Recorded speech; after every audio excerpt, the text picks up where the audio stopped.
A Washington 1987 cold case was finally solved, and the arrest shocked an entire community. Jay Cook and Tanya Van Cuylenborg were young lovers from Canada, just 20 and 18 years old, driving a bronze Ford van to Seattle on what should have been a simple overnight trip to deliver furnace parts. They boarded the ferry from Victoria to Port Angeles on the 18th of November, promising their families they'd be home the next day. But they never came back. Within a week, both were found murdered. Tanya shot in the head after being sexually assaulted. Jay beaten and strangled with dog collars under a bridge. For 31 years, their killer walked free, while families grieved and communities whispered about shadowy strangers. Then breakthrough DNA technology and a discarded paper cup changed everything, leading police to a quiet delivery driver who had been hiding in plain sight all along. But when justice finally arrived, would it be enough to heal decades of broken trust? Before we get into the story, drop a comment with your country and the time right now. The November morning started like any other in Saanich, British Columbia. Jay Cook carefully loaded the bronze Ford van with furnace parts while Tanya Van Cuylenborg packed their overnight bags. The ferry ticket stub from Victoria to Port Angeles lay on the dashboard, a simple piece of paper that would later become evidence of their final journey. Jay's hands moved with practiced efficiency as he secured the cargo. At 20, he had already proven himself reliable in his family's heating business. Tanya watched him work, her camera hanging around her neck, ready to capture their adventure. At 18, she still carried that quiet excitement that comes with experiencing the world alongside someone you love. "We'll be back tomorrow night," Jay promised his parents, his voice steady and sure. He never made promises he couldn't keep. That was just who he was, calm, dependable, the kind of son who called when he said he would. Tanya hugged her parents goodbye at the front door, her shy smile lighting up her face. She had fought anxiety all her life, but with Jay beside her, the world felt manageable. The ferry horn echoed across the water as their van disappeared into the morning mist, carrying two young people toward what they believed would be just another small adventure in their growing love story. The silence fell first in small ways: a missed dinner, an unanswered phone call, the clock ticking past the time they should have been home. Tanya's parents stood in their kitchen, staring at the telephone that refused to ring. The answering machine blinked with messages they had left for their daughter, cheerful at first, then concerned, then desperate. Jay's family felt the same creeping dread as evenings stretched into night without word. These were kids who always called, always checked in, always kept their promises. "Maybe they decided to stay another night," Jay's mother suggested, but her voice carried no conviction. Her son had never done anything unexpected in his entire life. He followed schedules, kept commitments, honored his word. If Jay said he'd be home, he'd be home. The families called the hotel where the young couple had planned to stay. No reservation, no sign of them. The bronze van that should have been parked safely in the driveway remained missing, along with the two hearts that had beaten with such certainty just 24 hours before. As midnight approached on the 19th of November, the families faced a terrible new reality. Something was wrong. Something was very wrong. The happy voices on the answering machine now sounded like ghosts, echoing from a time when the world still made sense, when young love felt invincible, when a simple trip to Seattle couldn't possibly end in anything but a safe return home. The night fell with no word, leaving parents to pace empty rooms and stare at silent phones, not yet knowing that their children would never answer again. The morning of the 20th of November brought desperate action. The missing persons report filed with the RCMP marked the official beginning of what would become a decades-long nightmare. The form contained basic information that suddenly felt precious: heights, weights, descriptions of clothing, the license plate number of the bronze Ford van. Tanya Van Cuylenborg, 5'3", 120 pounds, last seen wearing jeans and a sweater. Jay Cook, 5'10", 160 pounds, brown hair, brown eyes, the kind of young man who helped elderly neighbors and never raised his voice. The RCMP contacted Washington State Patrol immediately. Two young Canadians missing somewhere between Port Angeles and Seattle meant crossing jurisdictions, coordinating searches, mobilizing resources across an international border. Detective phones rang constantly as the machinery of law enforcement began its slow, methodical work. But for the families, each hour felt like an eternity. They gathered at police stations with photographs, begging officers to understand that these weren't just runaway teenagers or young lovers who had decided to elope. These were responsible kids with plans, families, futures waiting for them.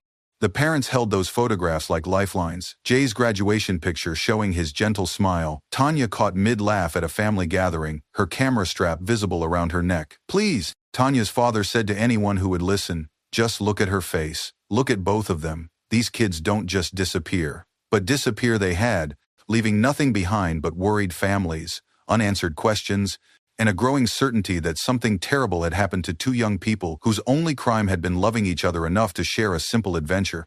The volunteer meeting at the fire hall in Skagit County drew dozens of people who had never met Jay and Tanya but couldn't bear the thought of two young people lost and alone. The hand-drawn search map covered one's entire wall, marked with grid coordinates and volunteer assignments. Retired loggers stood beside grocery store clerks, comparing notes about backroads and hiking trails. Everyone wanted to help. Everyone believed they might be the one to spot the bronze van or find some sign of the missing couple. Search teams spread across Skagit and Snohomish counties, walking fence lines and checking abandoned barns. Flyers appeared on every telephone pole and store window, two smiling faces asking, "Have you seen us?" The images were heartbreaking in their innocence. Jay with his arm around Tanya's shoulders, Tanya holding her camera, always documenting the world around her. The reward fund grew as local businesses contributed what they could. Radio stations broadcast descriptions every hour. Television news picked up the story, and suddenly the faces of two young Canadians were known throughout the Pacific Northwest. But as the 21st of November wore on, hope began to feel heavy. Professional searchers knew the statistics about missing persons. The first 48 hours were critical. After that, the chances of a happy ending dropped dramatically. Still, volunteers walked through the darkness with flashlights, calling out names that echoed unanswered through the forests. They searched because they had to, because somewhere parents were waiting by telephones, because two young people deserved better than to simply vanish without a trace. The empty roadsides stretched endlessly in the dark, keeping their secrets, holding their silence. The 24th of November shattered any remaining hope. The crime scene photographs of Parson Creek Road would haunt investigators for decades, yellow tape fluttering against November trees, evidence markers scattered across a ditch where no one should have been found. A passerby had spotted what looked like clothing and stopped to investigate. Within minutes, police cars were racing toward the scene, sirens cutting through the cold morning air. What they found there changed everything. Tanya Van Cuylenborg lay in the ditch, her young life ended by a gunshot to the back of her head. She had been sexually assaulted before being killed. The crime scene told a story no one wanted to read, a story of violence and terror inflicted on someone who had never hurt anyone in her 18 years of life. The photographers who documented the scene worked in grim silence, their cameras capturing evidence that would someday, somehow, hopefully, lead to justice. The call to Tanya's parents came in the afternoon. Years later, they would still remember exactly where they were standing when the phone rang, how the detective's voice sounded when he delivered news that parents should never have to hear. The sound that came from Tanya's mother wasn't quite a scream and wasn't quite a sob. It was something deeper, more fundamental, the sound of a heart breaking in half. Her father simply sat down heavily in the nearest chair, as if his legs could no longer support the weight of this new reality. The community reeled. This wasn't just a missing persons case anymore.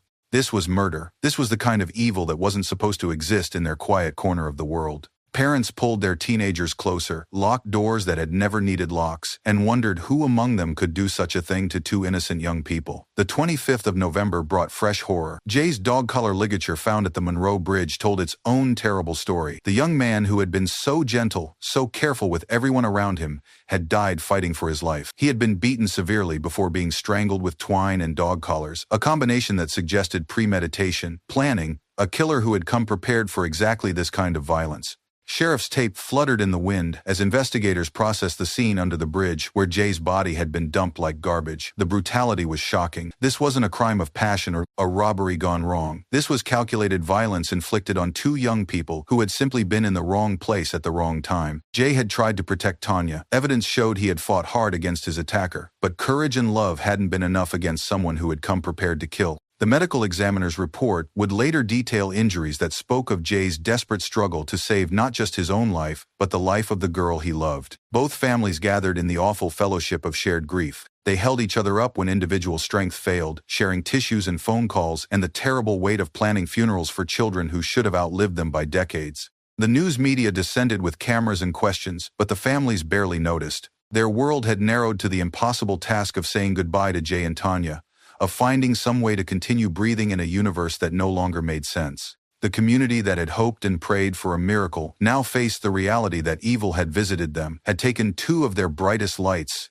and had vanished back into the shadows, leaving only questions and heartbreak behind. The bronze Ford van sat in the impound lot in Bellingham, wrapped in yellow tape and surrounded by evidence bags that would be cataloged, analyzed, and stored for decades. Every surface had been dusted for fingerprints, every fiber had been collected, every stain had been photographed and sampled. The van that had carried Jay and Tanya toward what they thought would be a simple adventure now served as a silent witness to their final hours. Investigators found evidence of a struggle inside. Blood spatter patterns told part of the story, but not enough. The killer had been careful, had cleaned up much of what he left behind. But he hadn't been perfect. DNA technology in 1987 was primitive compared to what would come later, but detectives collected samples anyway, hoping that someday science would catch up to their need for answers. Those samples went into evidence bags, then into freezers, then into storage, where they would wait 31 years for their moment to speak. The tow truck that hauled the van away carried more than just evidence, it carried the last physical connection to Jay and Tanya's final journey. Detectives spread a map across the conference table and traced the route the couple would have taken. Port Angeles to Seattle wasn't complicated. It was a straight shot down familiar highways, the kind of drive thousands of people made every week without incident. But somewhere along that route, two young people had encountered someone who had been waiting, planning, ready to destroy lives without a second thought. The map showed a simple path between 2 points. What it couldn't show was where along that path innocence had met evil, where love had faced hatred, where two young hearts had stopped beating forever. Late 1987 brought the crushing weight of a case that was stalling before it had really begun. The DNA evidence vials stored in the police freezer represented the best hope for eventual justice, but the technology to analyze them properly didn't exist yet. Hundreds of people were interviewed: gas station attendants, hotel clerks, anyone who might have seen Jay and Tanya during their final hours. Composite sketches were drawn based on vague descriptions from witnesses who thought they might have seen something suspicious, but every lead crumbled under investigation. The detective assigned to the case worked 18-hour days, following up on tips that ranged from promising to ridiculous. Someone called to report seeing the bronze van in 3 different states simultaneously. Another caller insisted they had seen Jay and Tanya at a restaurant in Canada, alive and well, weeks after their bodies had been found. The tips poured in, but none led anywhere solid. The killer had covered his tracks well, had planned carefully, had vanished back into normal life, leaving barely a trace behind. As Christmas approached, both families faced the impossible task of celebrating a holiday that would forever be marked by absence. Empty chairs at dinner tables, unopened presents that would never be unwrapped. The investigator filed evidence boxes with methodical precision, each one labeled and stored, each one representing another dead end in the search for justice. The case wasn't officially closed, but it might as well have been. There were no more leads to follow, no more witnesses to interview, no more hope for a quick resolution. The families sat at holiday tables that felt too empty, too quiet, too haunted by the laughter that would never fill those spaces again. They lit candles and said prayers, and tried to find meaning in a tragedy that seemed to have none. The years between 1988 and 1997 passed like a slow hemorrhage of hope. Tanya's father lit a candle on her birthday every year, his hands growing more weathered, his hair going gray, but his love for his daughter burning as bright as ever. The media moved on to other stories, other tragedies, other families learning to live with unthinkable loss. But for the families of Jay Cook and Tanya Van Cuylenborg, time stopped on the 24th of November, 1987. The faded newspaper clippings in family scrapbooks told the story of those early years' headlines that screamed about the brutal murders, then smaller articles about the ongoing investigation, then brief mentions on anniversary dates, then silence. The world forgot about 2 young Canadians who had died for no reason other than being in the wrong place when a monster decided to hunt. But their families never forgot. They couldn't forget. Forgetting would have meant letting Jay and Tanya die twice. Birthdays came and went unmarked, except in the hearts of parents who still bought cards they would never send, still imagined the lives their children might have lived. What would Jay be doing now? Would Tanya have become the photographer she dreamed of being? Would there be grandchildren playing in yards where only silence now lived? These questions had no answers, but they demanded to be asked anyway, year after year, as evidence boxes gathered dust in police storage facilities. The families aged in ways that had nothing to do with time passing. Grief carved lines in faces, bent shoulders that had once stood straight, turned voices into whispers.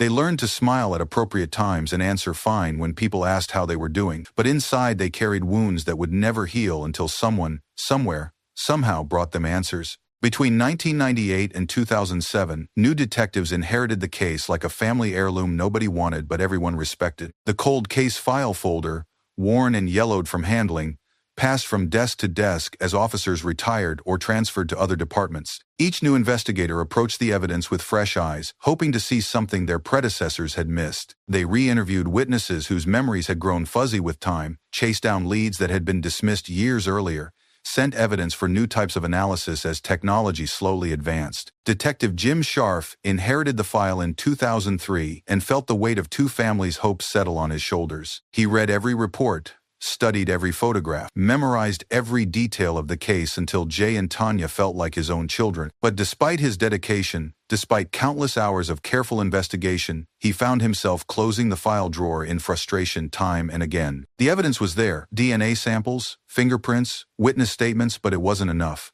Not yet. Small re-examinations were conducted periodically. Evidence was retested as new techniques became available. Databases were searched and cross-referenced. Tips still came in sporadically, usually from people who had seen the case featured on cold case television shows or true crime websites. But every path led to the same dead end. Whoever had killed Jay and Tanya had planned carefully, had left minimal evidence, and had disappeared into normal life so completely that 30 years of investigation hadn't produced a single viable suspect. The families maintained polite relationships with the various detectives assigned to the case, but they could see the frustration in official eyes. Everyone wanted to solve this case. Everyone believed Jay and Tanya deserved justice. But wanting wasn't enough, and believing wasn't enough, and somewhere a killer continued to walk free. The year 2008 brought a flicker of hope as DNA technology advanced enough to retest evidence that had been collected 21 years earlier. The lab lights glowed late into the night as technicians extracted genetic material from samples that had been frozen in time since 1987. The DNA lab report that emerged from this analysis was cleaner, more detailed, and more complete than anything investigators had possessed before. But it still showed negative matches when run against criminal databases. The killer's DNA was there, preserved in evidence that would eventually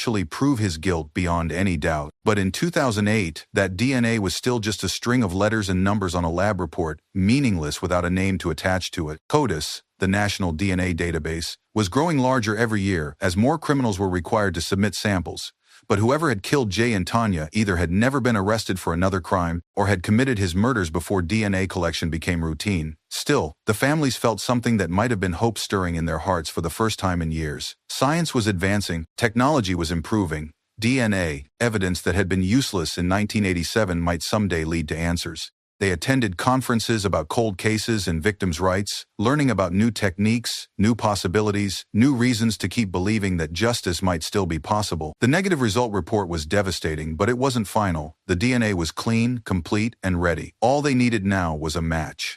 Somewhere out there, a killer was walking around with genetic material that would someday condemn him. The families just had to wait for science and fate to converge in their favor. The years from 2010 to 2016 hardened grief into something more enduring but less acute. The families aged, memories blurred at the edges, and the world moved on in ways that felt like betrayal. Tanya's sister sorted through old photographs, trying to decide which ones captured her sister's essence well enough to preserve forever. The candlelight vigils that had once drawn dozens now attracted only a handful of faithful friends and family members, their faces illuminated by flames that seemed smaller each year.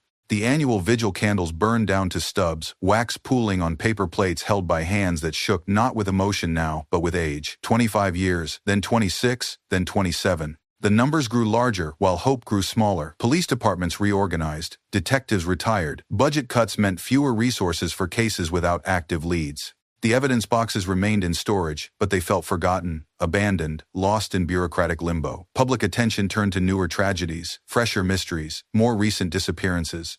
Jay and Tanya became footnotes in true crime databases, their names known only to family members and the few dedicated investigators who refused to let their case die completely.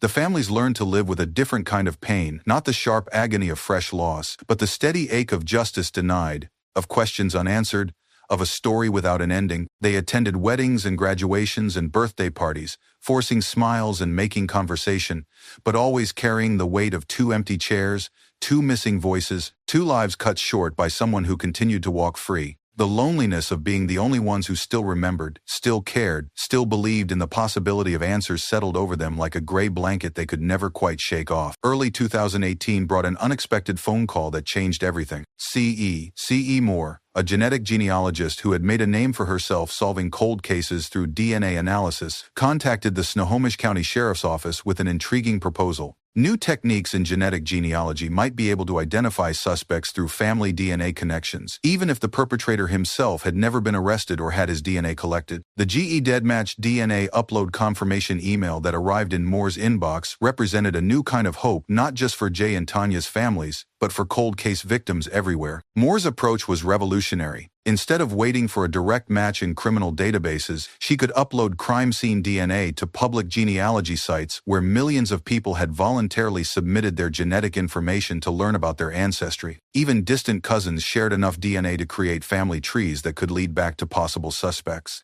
It was painstaking work, requiring hundreds of hours of genealogical research, but it offered hope where none had existed before. The investigators who had worked Jay and Tanya's case for decades were skeptical but desperate enough to try anything. They had exhausted traditional investigative methods. They had followed every lead, interviewed every witness, tested every piece of evidence using the best technology available. If genetic genealogy could succeed where everything else had failed, they were ready to give it a chance. The families, worn down by 30 years of disappointment, dared to hope one more time. Moore warned everyone that the process could take months and might not work at all. But for the first time since 1987, investigators had a new tool to use against a killer who had thought he was beyond the reach of justice. Science had finally caught up to their need for answers. April 2018 found CECE Moore surrounded by whiteboards covered in names, dates, and genetic connections that stretched back generations. Building the family tree from crime scene DNA was like solving a puzzle with thousands of pieces, most of them missing. She started with DNA matches from GE Deadmatch, people who shared genetic material with the unknown killer, ranging from possible siblings to fourth cousins twice removed. Each match became a thread she could follow back through time, tracing family lines, marriage records, birth certificates,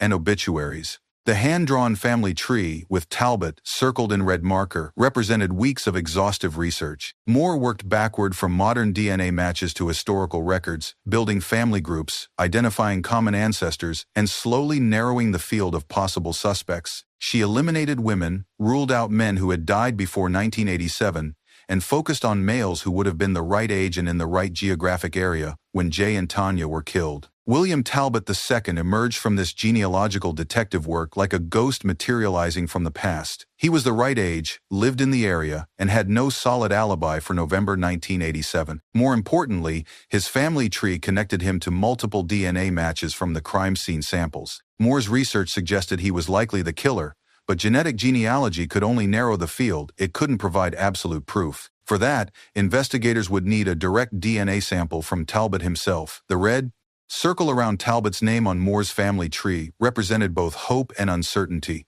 After 31 years, they might finally have found their killer. But they still had to prove it, and that would require old-fashioned detective work combined with the latest in forensic science. May 2018 brought the surveillance phase of an operation that felt like something out of a spy movie. The surveillance team watched William Talbott II drink coffee at a restaurant, their cameras documenting his every move as they waited for their chance to collect DNA evidence. The paper coffee cup collected from surveillance would become the most important piece of evidence in the case, the link between genetic genealogy and criminal conviction, between scientific theory and courtroom proof. Talbott appeared to be exactly what CECE Moore's research had suggested, a quiet delivery driver who lived near the route Jay and Tanya had taken on their final journey. He kept to himself, maintained no close relationships, and attracted no attention from neighbors or co-workers. He was the kind of man who could commit murder and then blend back into normal life so completely that 31 years would pass without anyone suspecting him of anything more serious than speeding.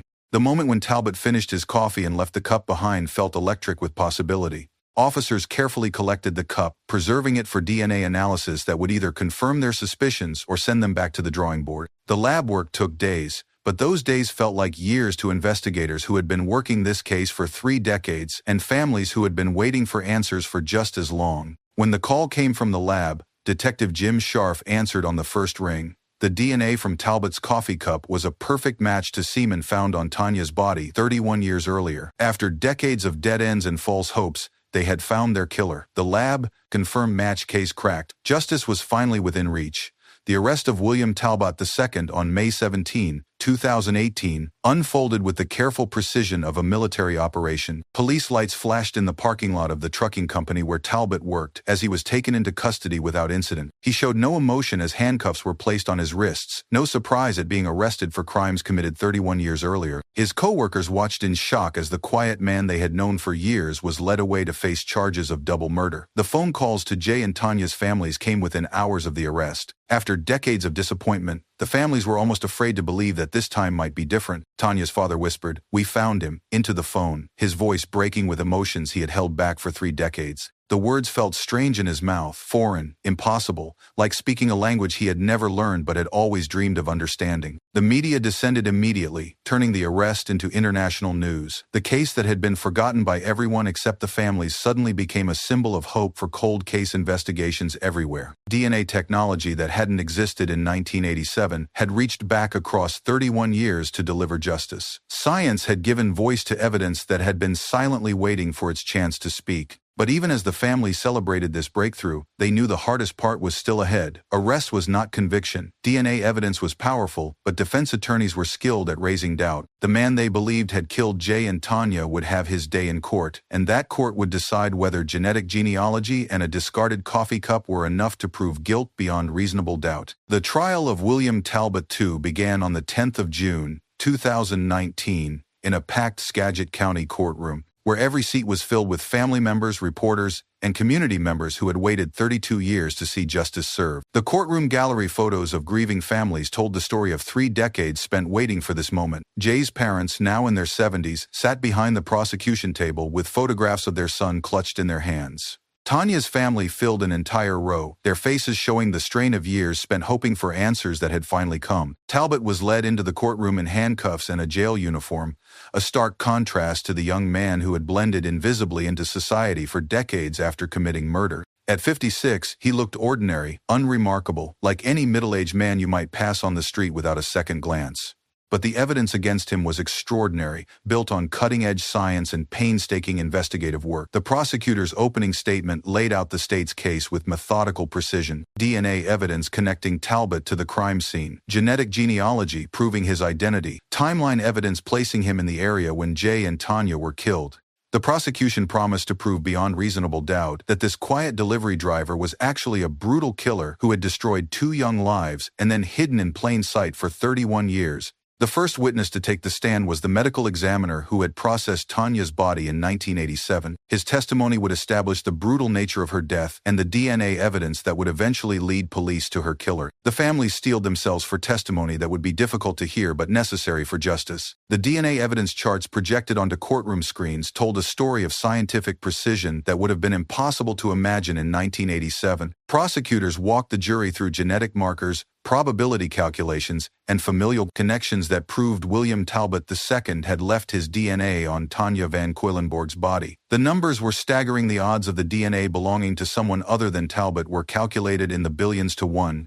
CE Moore took the stand to explain genetic genealogy in terms a jury could understand. She walked them through family trees, DNA matches, and the painstaking process that had led from crime scene evidence to a suspect's identity. Her testimony was groundbreaking, representing the first time genetic genealogy had been used to solve a murder case and bring it to trial. Defense attorneys objected repeatedly, arguing that the science was too new, too unreliable, too circumstantial to support a murder conviction. But the prosecution had more than just genetic genealogy. They had DNA evidence from multiple sources, crime scene analysis, and timeline evidence that placed Talbott in the area when the murders occurred. Tanya's sister sat in the gallery as prosecutors described her sister's final hours, tears streaming down her face as she heard details that had haunted investigators for 3 decades. The evidence was overwhelming, but also devastating. The courtroom fell silent as crime scene photographs were displayed, showing the location where 2 young lives had ended in violence. The families had waited 32 years to see this evidence presented in court, to watch justice system machinery finally work on behalf of Jay and Tanya.